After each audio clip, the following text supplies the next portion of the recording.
반갑습니다. 안녕하세요. 네, 날씨가 갑자기 추워졌어요. 여름에서 가을 건너뛰고 겨울로. 그런데 그렇게 기분이 나쁘진 않습니다. 날씨에 이런 배반이 있었지만 그렇게 기분이 나쁘진 않고요. 또 오늘을 이렇게 왔는데 우리 성도님들 건강이 안 좋으셨다가 이제 몇 번 참석하지 못하셨다가 다시 이렇게 얼굴을 뵙게 되는 이런 성도님들이 계셔서 좋고, 또 여러 가지 일로 이렇게 자주 뵙지 못했던 우리 이제 성도님들도 다시 뵙게 되니까 제 마음에 기쁨이 있습니다. 오늘 말씀은 우리가 계속해서 마태복음 보고 있잖아요. 마태복음 5장 17절부터 20절까지의 말씀입니다. 마태복음 5장 17절부터 20절까지 제가 읽도록 하겠습니다. 내가 율법이나 선지자를 폐하러 온 줄로 생각하지 말라. 폐하러 온 것이 아니요 완전하게 하려 함이라. 진실로 너희에게 이르노니 천지가 없어지기 전에는 율법의 1.1획도 결코 없어지지 아니하고 다 이루리라. 그러므로 누구든지 이 계명 중에 지극히 작은 것 하나라도 버리고 또 그같이 사람을 가르치는 자는 천국에서 지극히 작다 일컬음을 받을 것이요 누구든지 이를 행하며 가르치는 자는 천국에서 크다 일컬음을 받으리라. 내가 너희에게 이르노니 너희 의가 서기관과 바리새인보다 더 낫지 못하면 결코 천국에 들어가지 못하리라. 오늘 말씀의 주제는 예수님이 제시하는 의는 율법자들의 기준보다 높다이고 제목을 붙였습니다. 제목은 예수님이 제시하는 의의 기준은, 이렇게 제목을 붙였습니다. 하나님께서 설계도를 작성을 해가지고 이스라엘 백성들에게 보여주셨어요. 하나님의 설계도가 몇 개 있어요. 노아에게도 설계도 주셨죠. 그래서 그 설계도대로 했더니 사람들이 노아 식구들이 이제 구원을 받았죠. 그리고 모세에게도 설계도를 준 적이 있습니다. 성막, 하나님 앞에 예배드리는 성막 이렇게 지어라 그랬더니 모세가 그 설계도대로 성막을 지어서 예배를 드렸죠. 그랬더니 하나님의 영광이 그 성막에 임했던 것을 보게 됩니다. 다윗에게도 그 설계도를 주셨어요. 어떤 설계도죠? 성전을 지으라는 성전의 설계도였습니다. 다윗은 짓지 못했지만 그 아들 솔로몬이 그 설계도대로 성전을 지었습니다. 그랬더니 하나님께서 그 성전의 영광 가운데 임했습니다.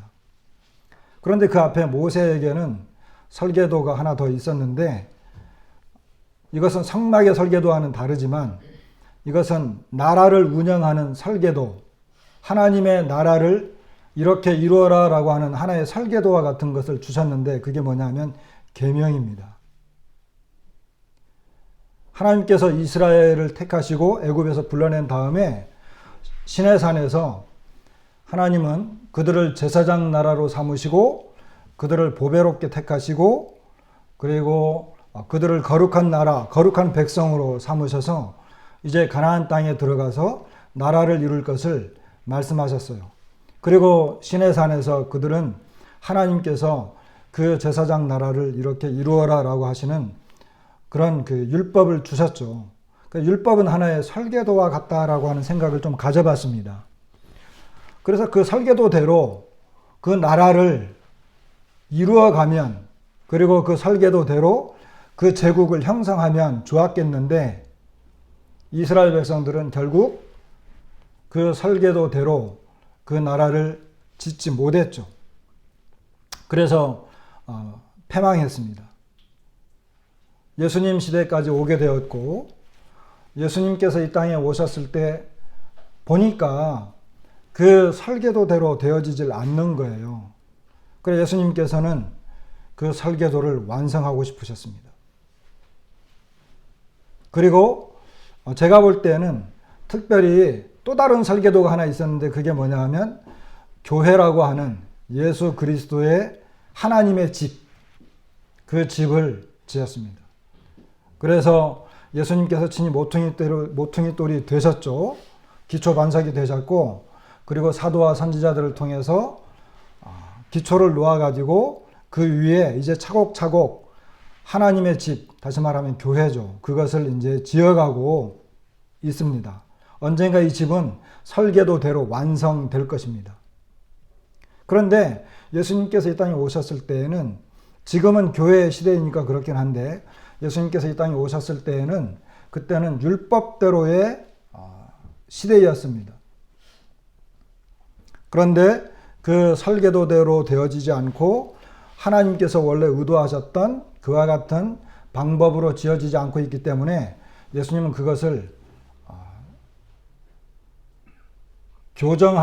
교정하시고 또 그것을 완전하게 하시려고 하셨습니다. 그래서 오늘 이 본문을 보다 보면 이 계명에 대한 내용들이 나옵니다. 특별히 율법에 대한 내용이 나옵니다. 여러분, 율법에 대해서 어떻게 생각하세요? 예수님께서 가르치시고, 이제 우리는 그 마태복음 5장에서 예수님께서 이 땅에 왕으로 오셔서 하나님 나라를 말씀하세요. 하나님 나라를 말씀하시고 하나님 나라의 백성의 자격, 그리고 하나님 나라의 백성의 신분, 이와 같은 것을 우리는 앞에서 보았습니다. 그리고 예수님은 하나님 나라의 백성들이 이제 어떻게 그 하나님 나라에 합당한 삶을 살아야 되는지, 그리고 예수님께서 지금까지 무엇이 잘못되었는지를 교정해 나가실 때 이 백성들이 들어야 했던 이런 내용들을 말씀을 하세요. 그래, 예수님께서 행동하셨던 것들이나, 그리고 예수님께서 가르치셨던 이와 같은 내용들을 보니까 사람들은 예수님은 율법을 폐기하러 오셨나?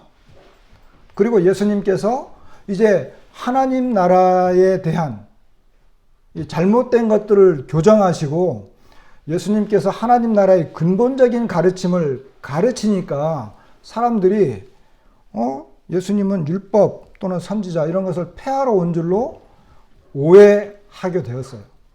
그거에 대해서 예수님께서 내가 폐하러 온 것이 아니다. 완전하게 하려 왔다. 이 완전하게 하려 왔다라고 하는 이 내용은 이 부족한 부분을 이제 완전히 메꾸고 채우기 위해서 왔다라고 하는 거예요. 이와 같은 그 말씀을 하시는 것입니다. 예수님은 율법을 폐하러 오신 것이 아닙니다. 우리가 이제 보통 그 무술, 무협, 이런 영화, 저는 이제 그 영화를 좀 사실 좋아하거든요. 그냥 단순하게 머리 식히는데 최고예요. 그래서 이제 무협을 좀 이렇게 좋아하는데, 무협 영화를 이렇게 보면 이 가장 최고수가 나와요. 근데 이 최고로 그 무술이 뛰어난 이 고수는 이미 기초를 마스터했어요. 그리고 이 초보자들이 볼 때는 전혀 이상한 어떤 행동들을 취하면서 악당들을 물리쳐요. 그러니까 이제 사람들은 처음 보는 것처럼 그 이상한 어떤 그런 권법이라든지 이런 권법을 사용하는 줄 알아요. 근데 그것은 뭐냐면 이미 그 평범한 수준을 넘어섰기 때문에 이 평범한 수준에 있는 사람들이 볼 때는 이상한 거예요. 예수님께서 이 땅에 오셔가지고 율법의 근본적이고 하나님께서 의도하신 이 정확한 그 하나님의 뜻을 말씀하시니까 그 당시에 율법 아래에서 형식적이고 율법을 정확하게 알지 못했고 율법의 정신을 제대로 따라가지 못했던 사람들이 예수님이 하시는 걸 보니까 이상한 거예요. 그래서 예수님은 이제 이것을 완전하게 하려고 오셨다. 폐하러 오신 게 아니고 이렇게 이제 그 말씀을 하셨던 겁니다. 율법은 그 폐할 수 없는 내용입니다. 나중에 말씀드리겠지만 율법 폐기론자 또는 율법 무용화를 이렇게 이야기하는 사람들이 있고, 우리도 율법 우리가 율법을 통해서 이루어지는 건 아니니까 하면서 이렇게 무시할 수 있는데, 그 부분은 이 다음 부분에서 말씀을 드리겠습니다. 사람에게 주신 율법, 특별히 이스라엘 백성들에게 주셨잖아요. 하나님께서 이 율법을 왜 주셨을까요? 이 율법은 사람들이 이 율법 안에서 삶을 살아가는 하나의 그 기준입니다. 오늘 이제 율법에 대해서 여기에서 다 설명드릴 수 없어요. 다 말씀드릴 수도 없고, 율법은 법입니다. 하나님께서 하나님 나라를 이렇게 형성하겠다라고 하는 그 백성들에게 주신 법이에요. 그러니까 이 법은 뭐예요? 법은 행동을 기준으로 삼아요. 그 법은 그냥 그 법을 따라서 행동하는 것이 그 기준이고, 그리고 율법을 따라서 그렇게 살아갈 때 삶을 얻는 것이 이 법이에요. 그런데 그것이, 율법은 누가 주신 거예요? 하나님이 주신 거예요. 그래서 레위기 18장 5절에 보면 이런 말씀이 있습니다. 너희는 내 규례와 법도를 지키라. 사람이 이를 행하면 그로 말미암아 살리라. 이렇게 말씀하셨어요. 이것이 율법을 주신 이유입니다. 그런데 나중에 에스겔 선지자가 또 같은 말을 합니다. 에스겔 선지자는 20장에 가면 11절에 사람이 준행하면 그로 말미암아 삶을 얻을 내 율례를 주며 내 규례를 알게 하였고, 이렇게 말씀하세요. 그리고 13절에도 이스라엘 족속이 광야에서 내게 반역하여 사람이 준행하면 그로 말미암아 삶을 얻을 나의 율례를 준행하지 아니하였다. 21절에도 그들의 자손이 내게 반역하여 사람이 지켜 행하면 그로 말미암아 삶을 얻을 나의 율례를 따르지 아니하며, 이렇게 이야기하는 걸 봐요. 여러분, 느헤미야도 똑같은 말을 합니다. 느헤미야도 그들이 교만하여 사람이 준행하면 그 가운데서 삶을 얻는 주의 계명을 듣지 아니하며, 이렇게 이야기해요. 그러니까 율법은 레위기에서, 그리고 나중에 선지자들이 이야기하기를 사람이 일을 행하면, 사람이 준행하면 그로 말미암아 삶을 얻는 법이었습니다.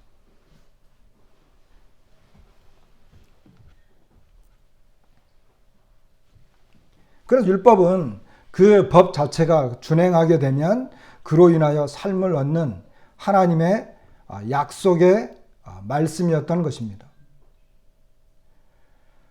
두 번째로, 율법은 그 자체로 완전해요. 왜냐하면 아까 말씀드린 대로 하나님으로부터 나온 것이기 때문에, 하나님께서 세우신 법이기 때문에 그런 것입니다.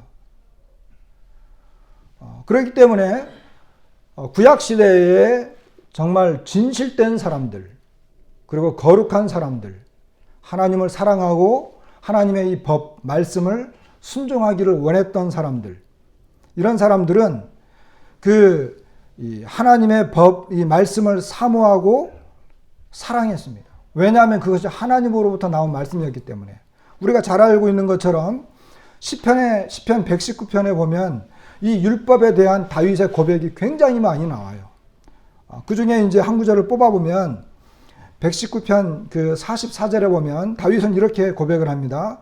내가 주의 율법을 항상 지키리이다. 영원히 지키리이다. 내가 사랑하는 주의 계명들을 스스로 즐거워하며. 그리고 48절에도 또 내가 사랑하는 주의 계명들을 향하여 내 손을 들고, 이렇게 이야기해요. 여러분, 율법이 정말 지킬 수 없는 것이고, 율법을 도저히 사람은 쳐다봐서도 안 되는 그런 거라고 한다면 이런 고백을 할 수가 없었겠죠. 그렇잖아요. 그런데도 불구하고 이 구약시대에 하나님을 사랑했던 다윗은 율법을 항상 지키겠다. 영원히 지키겠다. 내가 주의 계명을 사랑해서 내 손을 높이 들겠다. 이것은 그 율법을 사랑함으로 그 율법을 통해서 하나님을 예배하고 하나님을 경외하겠다라고 하는 거거든요. 우리가 생각하고 있는 율법하고 다르죠. 자, 율법에 대해서 가장 거룩한 삶을 살고자 했던 이런 그 선지자들의 태도. 다니엘의 모습을 보면 다니엘은 9장에서 이런 말씀을 하십니다. 내 하나님 여호와께 기도하며 자복하여 이르기를 크시고 두려워할 주 하나님, 주를 사랑하고 주의 계명을 지키는 자를 위하여 언약을 지키시고 그에게 인자를 베푸시는 이시여. 이렇게 이야기했는데 놀랍게도요, 느헤미야는 다니엘의 기도와 똑같은 기도를 해요. 뭐라고 하느냐면 하늘의 하나님 여호와, 크고 두려우신 하나님이여, 주를 사랑하고 주의 계명을 지키는 자에게 언약을 지키시며 긍휼을 베푸시는 주여 간구하나이다. 이렇게 이야기해요. 그러니까 다니엘이 크시고 두려워할 주 하나님, 주를 사랑하고 주의 계명을 지키는 자를 위하여 언약을 지키시고 그에게 인자를 베푸시는 이에 대해서 크고 두려우신 하나님, 주를 사랑하고 주의 계명을 지키는 자에게 언약을 지키시고 긍휼을 베푸시는 주님. 다니엘의 기도와 느헤미야의 기도가 똑같아요. 이들의 공통점이 뭐냐 하면 하나님을 향한 경외심은 하나님을 사랑하는 표현이다. 그리고 그것은 계명을 순종하는 것으로 나타나고 계명을 순종하는 자에게는 하나님의 인자가 베풀어진다라고 하는 공통점이 있어요. 다시 말하면 그들은 하나님의 말씀이기 때문에 그 자체로서 하나님을 향한 경외심과 하나님을 향한 사랑의 차원에서 말씀을 따르고자 했던 것입니다. 그런데 이제 이스라엘의 역사를 보면 분열 왕국 시대에 가가지고 솔로몬 이후부터 계속해서 율법을 지키지 않고, 그죠? 율법을 따르지 않은 왕들은 어떻게 했어요? 비참한 최후를 맞이했고, 율법을 순종했던 왕들은, 자, 율법을 따르지 않았던 왕들은 비참한 최후를 맞이했고, 율법을 순종했던 왕들, 율법을 지키려고 하고, 특히 요시야 왕 같은 경우는 율법서를 발견하니까 그대로 옷을 찢고 회개했어요. 그리고 율법을 그대로 순종하자 이렇게 했어요. 히스기야 왕도 마찬가지. 이런 왕들은 다 부응했어요. 그런데 예수님 당시에 예수님이 이 땅에 왔을 때 유대인들은 어떻게 했어요? 이 사람들은 율법의 온전한 뜻을 제대로 행하지 않았고, 그들은 형식적으로 외식적으로 빠져 있었던 그런 모습들을 보게 됩니다. 그렇기 때문에 예수님은 여기 본문에서 말씀하시고 있는 것처럼 완전하게 하려고 하셨다라고 이렇게 말씀했어요. 이것은 완전하게 한다라고 하는 것은 하나님께서 원래 율법을 통해서 보여주시고자 했던 그 뜻을 성취하겠다라고 하는 의미로 이것이 사용되는 단어입니다.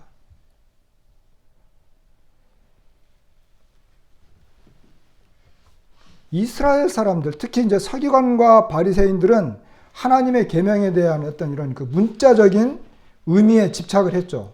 세세한 내용을 분리를 했고, 그리고 그것을 지키려고 애를 썼어요. 그죠? 그런데 그들이 그렇게 했지만 그들은 뭐가 없었어요? 율법의 기본적인 정신이 없었다는 거예요. 근본적인 정신. 아까 다니엘이라든지 그리고 이 느헤미야라든지 그리고 다윗의 내용을 보면 그 속에 뭐라고요? 하나님을 향한 경외심은 하나님에 대한 사랑으로 나타났어요. 사실 율법의 목적과 핵심이 거기 있어요.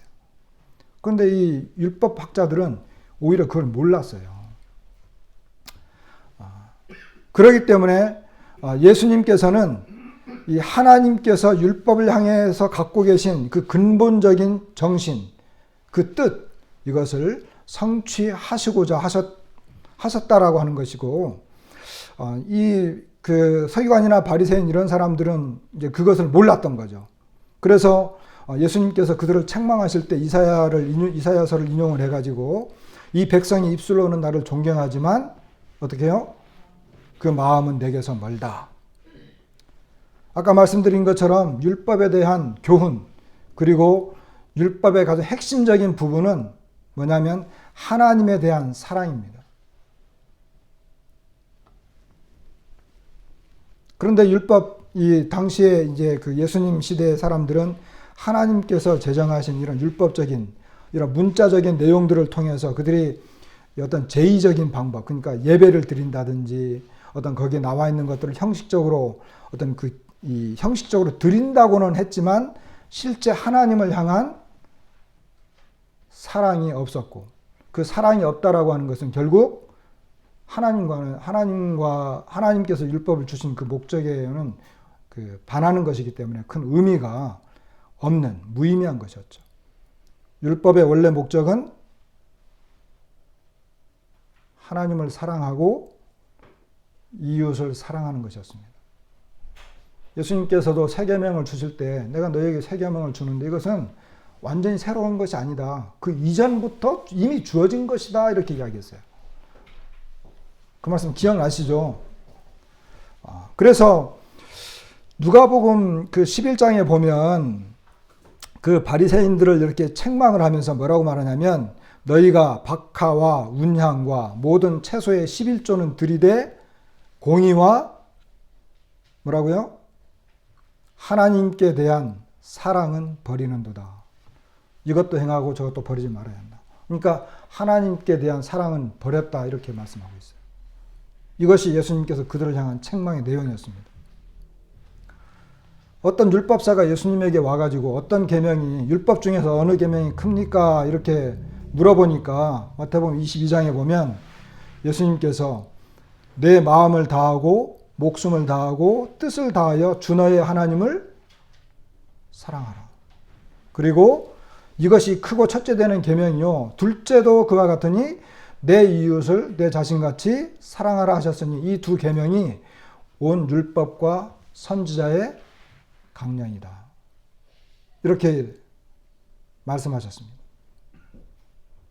사도 바울은 로마서 13장에서 남을 사랑하는 자는 율법을 다 이루었느니라 이렇게 이야기해요. 간음하지 말라, 살인하지 말라, 도둑질하지 말라, 탐내지 말라 한 것과 그 외에 다른 계명이 있을지라도 내 이웃을 내 자신과 같이 사랑하라 하신 그 말씀 가운데 다 들었다, 다 들어가 있다 이렇게 표현했어요. 사랑은 이웃에게 악을 행하지 아니하나니 그러므로 사랑은 율법의 완성이다. 여기 그 남을 사랑하는 자는 율법을 다 이루었느니라라고 하는 이 이루었다라고 하는 것, 그리고 사랑은 율법의 완성이다라고 하는 이 완성이 바로 예수님께서 완전하게 하려 함이라라고 하는 그 단어하고 똑같은 단어예요. 그러니까 그 당시에 있는 사람들이 율법을 뭔가 지키긴 지키고 있는데 뭔가 빠져 있어요. 완전치가 않은 거예요. 그러니까 예수님께서 오셔서 그 사람들이 뭔가 하고 있는 그 율법을 완전하게 하시려고 하셨던 거예요. 이것은 부족한 것을 채우는 것이고 풍성하지 않은, 충만하지 않은 그 상태로 그 사람들이 뭔가 이렇게 하고는 있는데 충만하지가 않아. 이것을 예수님이 완전히 충만하게 하시기 위해서 예수님이 이 말씀을 하신 거예요. 그래서 율법 속에는 하나님을 향한 경외심, 사랑, 그리고 이웃에 대한 사랑으로 살아가는 참된 삶이 있습니다. 만약에 우리가 정말 율법이 필요 없다 그러면 구약을 읽을 때마다 우리는 혼돈 가운데 들어가게 돼 있어요. 여기 이제 아까 말씀드리지 않았지만 내가 율법이나 선지자라고 할 때 율법은 토라, 다시 말하면 이 원어에는 토라라고 나와 있어요. 토라는 보통 모세오경이거든요. 모세오경. 그러니까 우리가 모세오경 구약 성경을 읽을 필요가 없게 되는 거죠. 율법을 무시하게 된다면. 그리고 두 번째로 주님은 그 천지가 없어지기 전에는 율법의 1.1획도 결코 없어지지 아니하고 다 이루리라 이렇게 말씀하셨어요. 율법은 없어지지 아니하고 다 이루어집니다. 왜 그럴까요? 먼저 이것은 그 예수님이 율법을 다 이루셨기 때문에 이제 율법이 더 이상 필요 없다. 이와 같은 것을 말씀하시려고 하는 의미가 아닙니다. 예수님께서 십자가에서, 우리는 보통 그 이야기 많이 하잖아요. 예수님이 십자가에서 다 이루었다. 이것은 뭐예요? 예수님이 십자가에서 다 이루었다. 이렇게 말씀하셨는데 이것은 예수님께서 우리를 속죄하시기 위해서 우리가 치러야 할 죄의 대가, 그 값을 다 지불하셨다라고 하는 거예요. 이것은 예수님이 십자가에서 율법을 내가 다 이루었다라고 하는 그 의미는 아니에요. 여기서 말씀하고 있는 그 의미는 아니에요. 근데 우리는 보통 그렇게 생각을 하죠. 예수님이 율법을 다 이뤘기 때문에 이제 율법은 나하고 전혀 관계가 없어. 이렇게 이야기한단 말이에요. 원어적으로도 틀려요. 여기 이제 결코 없어지지 아니하고 다 이루리라라고 하는 다 이루리라 이것과 예수님께서 십자가에서 내가 다 이루었다라고 하는 이 단어 자체가 달라요. 이것을 정확하게 좀 번역을 하면 율법의 1.1획도 결코 없어지지 아니하고 다 이루리라. 이거는요. 율법의 1.1획. 우리 여기 이제 우리 형제님들이 요즘 공부하고 있는데 히브리어에는 점이 있어요. 점 뭐예요? 점. 우리 잘 아는.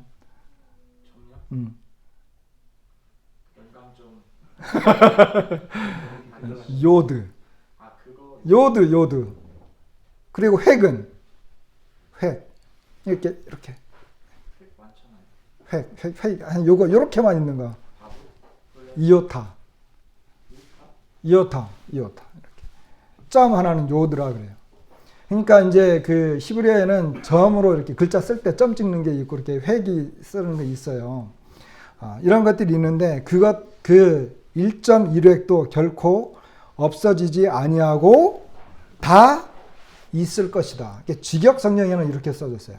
그러니까 율법의 1.1획도 결코 없어지지 아니하고 다 있을 것이다. 이루리다 우리말 성경에는 이렇게 번역되어 있지만 다 있을 것이다. 이렇게 지역을 할 수 있습니다. 그러니까 하나님께서 율법을 주신 그 율법은 없어지는 것이 아니고 폐기되어지는 것도 아니고 그 획과 점까지도 다 그대로 있을 것이다 라고 하는 거예요. 왜냐하면 하나님 말씀은 없어지는 게 아니잖아요. 세대가 바뀌고 시간이 지난다고 해서 무용지물이 되거나 법이 약해지거나 사라지거나 없어지는 그런 것이 아니라 그대로 있게 되는 하나님의 말씀입니다. 우리는 이제 아까 말씀드린 것처럼 우리는 은혜 시대에 살고 있잖아요. 은혜 시대에 살고 있기 때문에 율법은 더 이상 필요하지 않으며 우리와 관계없는 것으로 생각합니다. 그런데 누가복음 16장에 보면 이 말씀이 있죠. 잘 아시는 말씀이에요. 율법과 선지자는 요한의 때까지요.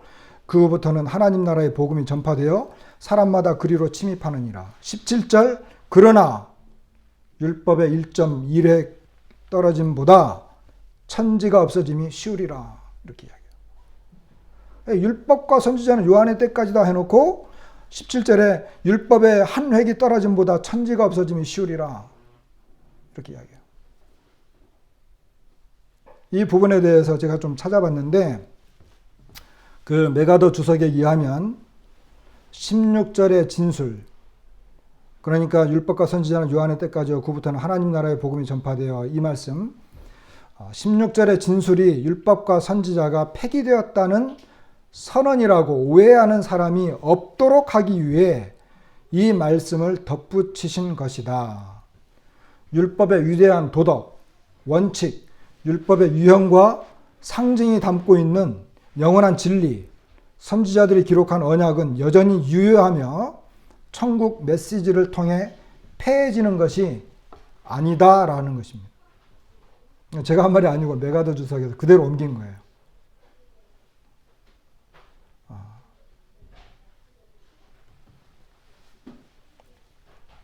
그리고 우리는 율법의 행위로 이루어지는 것이 아니라 믿음으로 의롭다함을 얻는다고 하는 것 때문에 어때요? 율법을 나와는 관계없는 것, 무시하게 되는 경향이 많죠. 율법은 이스라엘에게 준 것, 나와 관계없는 것. 나는 믿음으로 의롭다함을 받았기 때문에 율법은 나와 전혀 관계없는 것, 상관없는 것. 이렇게 보통 우리가 생각한단 말이에요. 율법은 지키지 않아도 되는 것. 율법이 우리에게 율법을 우리가 보게 되면 어때요? 그냥 이것은 나와 관계없는 거야. 이렇게 보통 생각하잖아요. 그죠? 과연 그러냐라고 하는 것입니다. 그래서 율법의 행위로 의로워지는 것이 아니라 믿음으로 의롭다함을 얻는다고 하는 것 때문에 율법을 우리는 무시하려고 하는 경향이 있는데, 우리가 잘 알고 있는 대로 로마서 3장 20절에 율법의 행위로 그의 앞에 의롭다 하심을 얻을 육체가 없나니 율법으로는 죄를 깨달음이라. 3장 28절 사람이 의롭다 하심을 얻는 것은 율법의 행위에 있지 않고 믿음으로 되는 줄 우리가 인정하노라. 갈라디아에서는 정확히 말하죠. 사람이 의롭게 되는 것은 율법의 행위로 말미암음이 아니요 오직 예수 그리스도를 믿음으로 말미암는 줄 알므로 우리도 그리스도 예수를 믿나니 이는 우리가 율법의 행위로서가 아니고 그리스도를 믿음으로써 의롭다함을 얻으려 함이라. 율법의 행위로서는 의롭다함을 얻을 육체가 없느니라. 이러잖아요. 맞죠? 우리가 율법의 행위로는 의롭다함을 얻을 육체가 없어요. 그죠? 그러니까 우리는 누굴 믿어요? 예수님 믿는 거예요. 율법으로는 그 누구도 의로울 수 없어요. 율법의 행위로는. 그래서 우리는 율법을 통해서 의롭다함을 얻는 것이 아니라 하나님께서 주신 하나님의 의, 하나님께서 우리를 의롭다라고 여겨주시는 것은 예수 그리스도를 믿는 사람들에게 하나님은 그 믿음을 보시고 우리를 의롭다라고 여겨주시는 거예요. 그래서 내가 예수님을 믿는 거예요. 그렇잖아요. 그런데 여기에 그 3장 31절에 보면 이런 말씀이 있어요. 그런즉 우리가 믿음으로 말미암아 율법을 파기하느냐? 그럴 수 없느니라. 도리어 율법을 굳게 세우느니라. 이렇게 이야기해요. 내가 믿는다고 해서 그러면 내가 믿음으로 의롭다함을 얻었다고 하면 율법은 파기되는 거냐? 결코 그럴 수 없다라고 하는 거예요. 나는 율법의 행위로 의롭다함을 얻을 수 없기 때문에 예수님을 믿고 구원을 받았으며 내가 예수님을 믿었기 때문에 하나님 나를 의롭다라고 여겨주시지만 그것 때문에 그렇기 때문에 그러면 내가 믿었기 때문에 율법은 파기되는 것이냐라고 하는 거예요. 결코 그렇지 않다. 오히려 율법을 굳게 세운다 이렇게 이야기해요. 이게 뭐냐면요. 제가 이 말씀을 보면 이걸 어떻게 쉽게 설명할 수 있나 이렇게 어떤 예화가 좋을까 했는데 이 예화가 여러분들에게 이해가 되어지고 이게 좀 맞는 거였으면 좋겠어요. 우리가 이제 그 터미널에 가서 서귀포를 가고 싶어요. 우리가라고 하니까 우리는 쉽게 생각을 하는데 예를 들어 이제 제주도에 처음 온 사람이에요. 버스로 여행하는 사람이 터미널 제주 여기 시외버스 터미널에 갔어요. 그러니까 서귀포를 넘어가고 싶어요. 그러면 터미널에 가서 딱 뭘 보겠어요? 노선도를 봐요. 노선도. 그랬더니 서귀포로 넘어가는 노선도가 하나 보이는데 그게 516도로야. 이 516도로 노선도를 딱 보고 이 516으로 가면 서귀포를 넘어가겠구나. 그럼 이제 그 사람은 516도를 딱 보고 이제 서귀포를 향해서 516도로가 어디예요 하면서 막 516도로 이제 막 걸어가나요? 터미널에 있는 그 노선도 516도로 노선도는 무슨 말이에요? 일로 가는 버스가 있으니까 그 버스를 타라는 말이에요. 그죠? 그 노선도는 제주시에서 서귀포로 넘어가는 이 516 도로를 노선을 이야기해 주지만 그것이 정말 말하는 것은 이 516 도로를 넘어가는 버스가 있으니 그 버스를 타시오 하는 말이잖아요. 그죠? 그래서 그 버스를 타는 거예요. 516 도로 가는 버스 티켓 주세요 하고 이제 티켓을 구매를 하는 거죠. 내가 그 버스를 타고 516도로를 넘어가면 서귀포까지 가는 거예요. 그러면 비로소 그 노선도는 자기가 해야 할 책임을 다한 거예요. 그죠? 그 노선도는 그때 비로 완성되는 거예요. 그때. 노선도는 그 노선도의 책임을 다한 거고 그 노선도는 그때 완성이 되는 거예요. 자, 내가 버스를 탔다고 해서 그럼 그 노선도는 필요 없는 거예요? 아니요. 노선도는 여전히 노선도예요. 다만 그 이 노선도는 자신이 할 일을 한 것뿐이에요. 그러니까 내가 버스를 타는 순간 그 노선도는 굳게 세워진 거예요. 완전해진 거예요. 그죠? 이것이 율법이에요. 우리는 노선도만 보고 있으면 설법하는 건 아니죠. 우리는 율법의 행위로 의롭다함을 얻을 수 없습니다. 율법은 우리에게 의로움과 거룩함, 이와 같은 것들을 보여줘요. 그러니까 내가 예수님 믿는 거예요. 그렇기 때문에.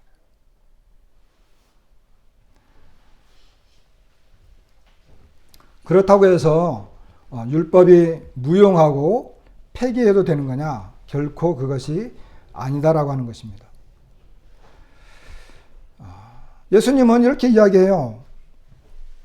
누구든지 계명 중에 지극히 작은 것 하나라도 버리고 또 그같이 사람을 가르치는 자는 천국에서 지극히 작다 일컬음을 받을 것이요 누구든지 이를 행하며 가르치는 자는 천국에서 크다 일컬음을 받으리라. 이것은 가르치지 말라는 말이에요? 가르치라는 말이에요? 가르치지 말라는 거예요? 가르치라는 거예요?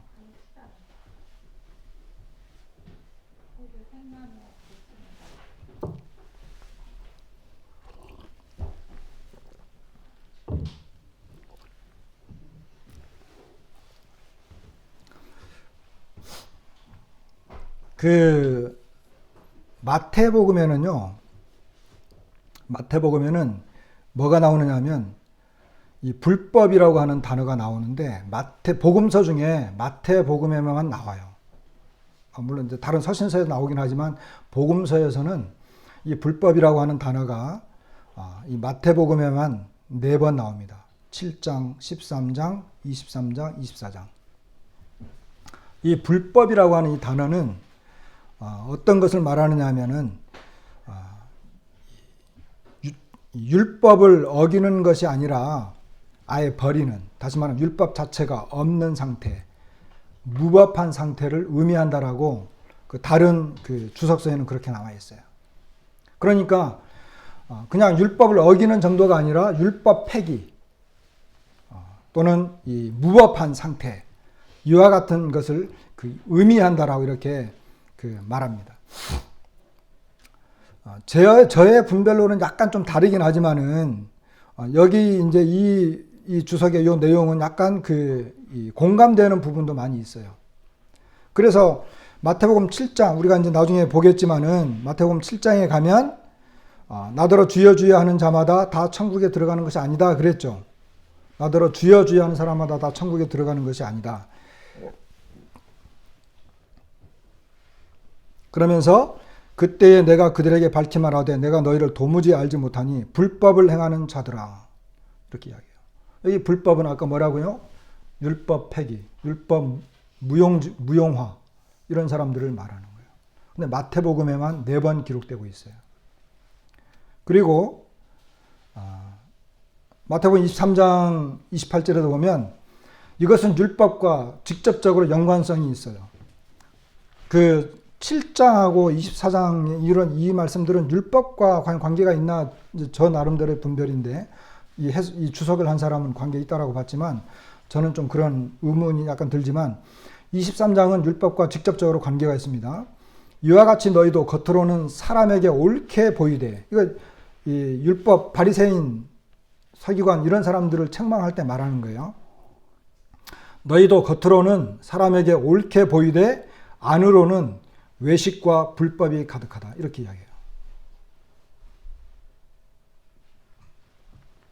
그리고 24장에는 불법이 성함으로 많은 사람의 사랑이 식어지리라. 이렇게 이야기해요. 만일에 율법이, 그러니까 이 당시 사람들, 주님께서 책망했던 이 사람들은 율법을, 그 사람들 내면 속에서 율법을 거의 무시했어요. 그리고 거의 이제 하나님이 정하신 이 법에 대해서 크게 관심을 갖지 않았어요. 그렇기 때문에 그들은 외식을 할 수밖에 없었어요. 외식은 위선을 말하는 것입니다. 근데 이와 같은 것들은 우리 가운데서들도 이렇게 보통 나타나게 되는데 이 하나님의 말씀을 만일에 폐기해 버리게 된다면, 하나님의 말씀이 버려진 곳, 하나님의 말씀을 전혀 무시하고 하나님의 말씀이 없는 그와 같은 곳, 이런 곳은 이제 무법주의가 되는 거죠. 무법주의가 판을 치게 되면 결국 뭐예요? 율법의 근본 정신인 사랑. 이 사랑은 사라지고 식어지고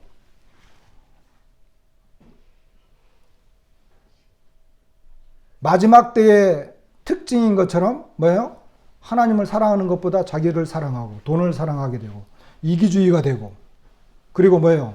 사회는 양심이 사라지고 온갖 부패와 죄악들이 넘쳐나죠.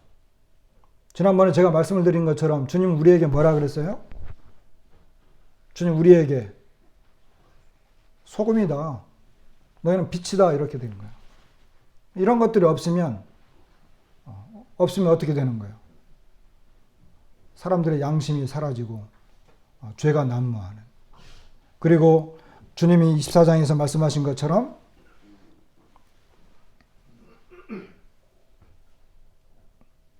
불법이 성함으로 많은 사람의 사랑이 식어지리라. 이게 무법주의자들이 판을 치는 세상, 특히 마지막 때의 세상의 모습들입니다.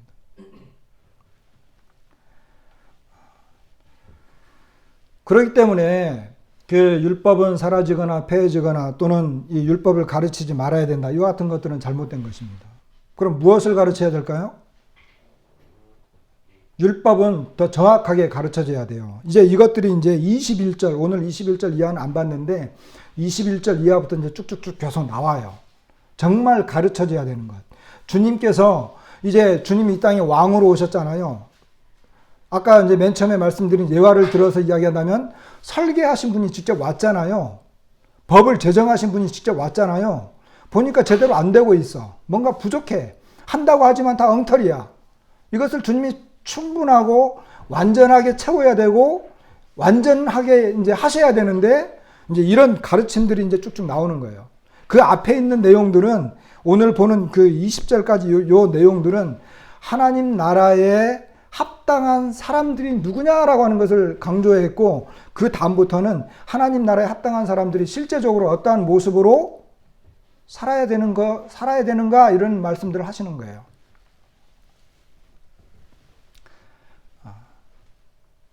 그것이 율법에 대한 원래의 하나님의 뜻을 온전히 가르치고 행해야 한다라고 하는 것을 이제 계속해서 말씀을 하는 거예요. 그 중심에 하나님을 향한 경외심, 하나님을 향한 사랑, 이웃을 향한 사랑, 이런 것들이 있습니다. 마지막으로 예수님은 내가 너희에게 이르노니 너희 의가 서기관과 바리새인보다 더 낫지 못하면 결코 천국에 들어가지 못하리라, 이렇게 말씀하세요. 이 말은 무슨 말입니까? 우리가 바리새인이나 율법학자 이런 사람들보다 율법을 더 잘 지키라는 말입니까?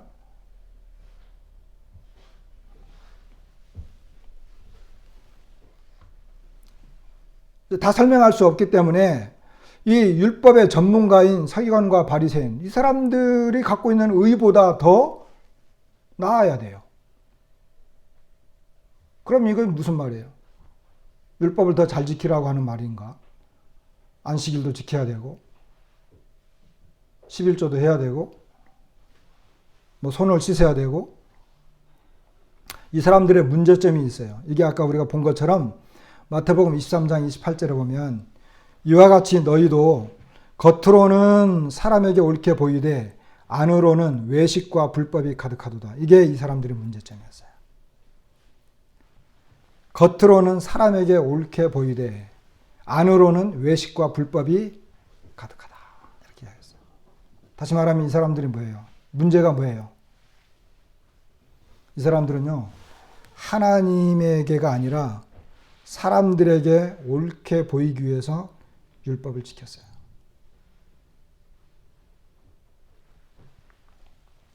율법을 제정하신 하나님의 뜻을 따르기보다는 자신들의 의를 세우기 위해서, 사람들 앞에서 옳게 보이기 위한 목적이었어요.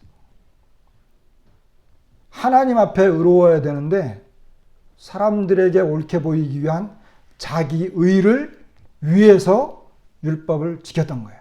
이게 문제였어요. 그러니까 주님이 외식과 불법이 가득하다 이렇게 이야기해요. 외식은 뭐예요? 위선이죠. 위선자죠, 결국. 왜? 사람들에게 잘 보이는 거죠. 사람들에게 잘 보이려고 하기 때문에. 그리고 불법은 뭐예요? 사람들에게 잘 보이면서 하나님, 너희는 너희 나중에 여기는 나와 있지 않지만 주님이 그들을 심하게 책망했어요. 너희는 장로들의 전통을 지키기 위해서 하나님의 계명은 뭐예요? 버리는도다 이랬거든요. 그러니까 하나님 앞에서 율법을 따르려고 하는 마음이 있어야 되는데 이들의 주 목적은 자기의라고 하는 것은 다른 사람들에게 잘 보이기 위한 목적으로 살았다는 거예요. 이것이 문제입니다. 그러니까 이런 사람들이 율법을 가르쳐. 서기관과 바리새인도 율법을 가르쳤잖아요. 이런 사람들이 율법을 가르치면 뭐가 문제가 되겠어요? 그들도 잘못됐는데. 그러니까 소경이 소경을 인도하면 어떻게 된다고요? 둘 다 구덩이에 빠지는 거예요. 이 사람들의 가르침. 물론 주님이 그들이 모세의 자리에 앉았으니 그들이 하는 말은 듣되 그들이 하는 행위는 본받지 말아라 이랬지만 주님은 또 제자들에게 이야기하기를 서기관과 바리새인들의 누룩을 주의해라. 바리새인과 헤롯 이 당원들의 누룩을 주의해라. 그들의 교훈을 주의해라. 이런 말씀하세요.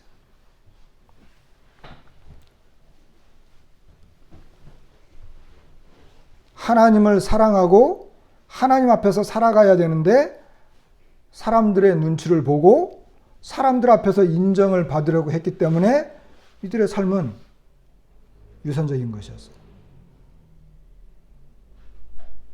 사실 근데 이것은 누구에게나 다 해당되죠. 우리도 마찬가지예요. 제가 지난주에 이야기했지만 그리스도인들은 교회에서만 거룩해요.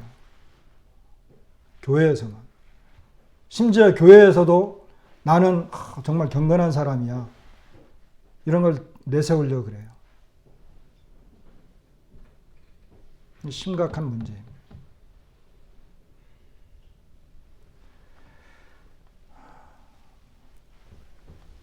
더 나은 의로움은 내면적인 것이고 하나님을 향한 진실된 순종에서 나오는 것들입니다. 더 나은 것이라고 하는 것은. 이 의로움은 우리가 이제 예수님을 믿는다는 것은 하나님을 믿는 거잖아요. 예수님을 그 믿는 믿음을 통해서 하나님을 경외하게 되고 그 하나님을 사랑하게 되고 그리고 말씀을 순종하는데 그 기초를 두고 있는 거예요. 우리가 사람들 앞에서 굳이 물론 이제 우리가 사람들 앞에서 어떤 사람들에게 피해를 안 주는 이와 같은 삶을 당연히 살아야죠. 그리고 함부로 해서도 안 되고 예의를 지켜야 되고. 그러나 우리의 의로움과 경건함이 사람들 앞에 보이기 위한 것이라면 그건 위선입니다. 산상수훈을 통해서 제자들에게 설교하시는 주님의 말씀, 이건 주님은 사람들에게 보이기 위해서 하지도 않았고 사도 바울도 내가 사람의 종이 아니다. 나는 그리스도의 종이다. 내가 사람에게 잘 보이기 위해서 하는 게 아니다. 이런 이야기를 해요. 그것은 주님이나 사도 바울처럼 우리도 마찬가지예요. 사람들에게 보이기 위한 말씀이 아니라 하나님의 뜻이 완전히 이루어지는 가르침이었죠. 율법의 원래의 뜻을 정확하게 설명하시고 그 뜻을 따르라는 거예요. 그게 21절 이하부터 계속 나와요. 그러니까 그 주님의 교훈을 따라가는 것. 이제 주님이 완전하게 보여주는, 주님이 이 세상에 오셔서 하나님 나라, 여러분 하나님 나라에 대해서 우리가 계속 보고 있잖아요. 하나님 나라는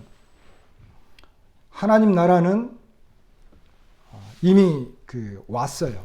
그죠? 그리고 존재하고 있고 올 거예요. 이것은 어떻게 보면 우리는 구원을 받았고 구원을 받고 있으며 구원을 받을 거예요. 같은 맥락이에요. 예수님께서 이 땅에 오시는 것은 종말론적인 표현으로 이미 하나님의 나라가 왔어요. 이제 예수님은 하늘에 계시지만 그분의 가르침과 교훈을 따르고 그분을 섬기는 사람들에 의해서 하나님의 나라는 지금 존재하고 있어요. 그런데 그 왕 되시는 주님이 언젠가 다시 오실 거예요. 그죠? 그리고 그 나라가 완벽히 이제 세워질 거예요. 우리는 지금 이 땅에 존재하고 있는, 여러분, 내가 이제 구원받았으니까 내가 언젠가 하나님 나라에 갈 거야. 나는 그걸 소망으로 두고 있어. 좋아요. 그러나 더 중요한 건 뭐예요? 여러분들은 이미, 여러분과 저는 이미 어디에 살고 있어요? 천국에서 살고 있는 거예요. 굳이 천국 가지 않아도 천국에서 살고 있는 거예요. 다시 말하면 나는 이미 구원 받았고 구원을 받고 있어요. 구원 속에서 살고 있어요. 언젠가 정말 완전하게 구원 받을 거예요. 하나님 나라도 마찬가지예요.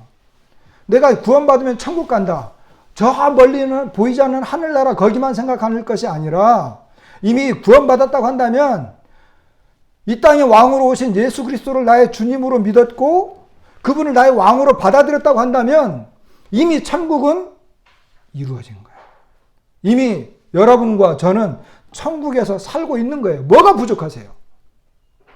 천국에 살고 있는데 천국 가려고 아둥바둥 할 필요가 없어요. 그건 얼마나 힘든지 몰라요.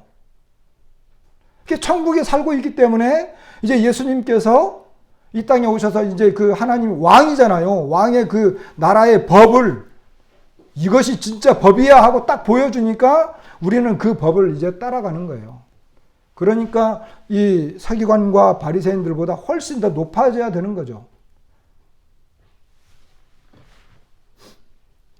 그 뒤에 나오는 그 여러 가지 그 내용들, 이와 같은 것들은요, 여기 이제 좀 결론 쪽으로 이렇게 나가게 되면, 5장 16절에 주님은 너희 착한 행실을 보고 하늘에 계신 너희 아버지께 영광을 돌리게 해라.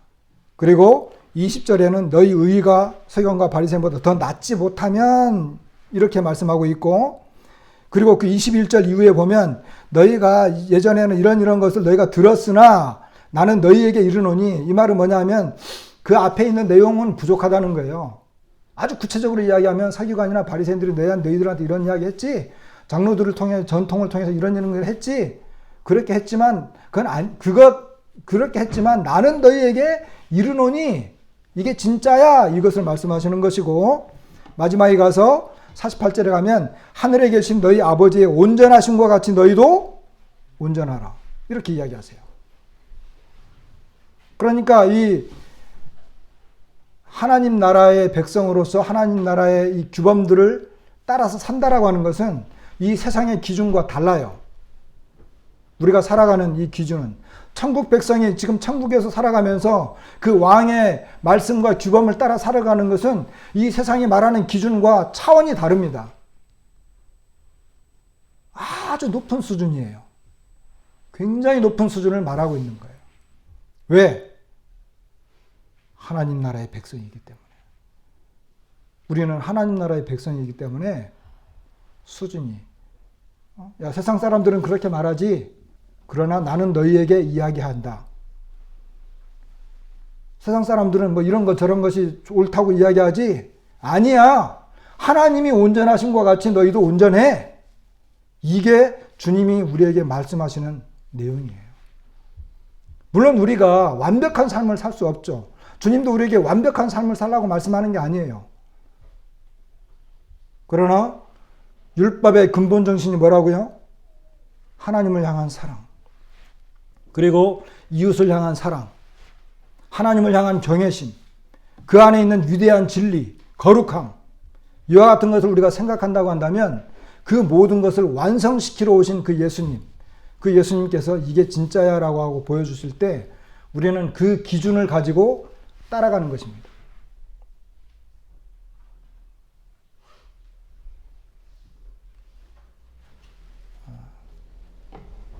우리는 참된 제자로서 그리고 하나님 나라의 백성으로서 하나님의 은혜를 입은 하나님의 자녀로서 우리의 삶의 기준, 예수님께서 제시하시고 있는 의의 기준이 뭔가,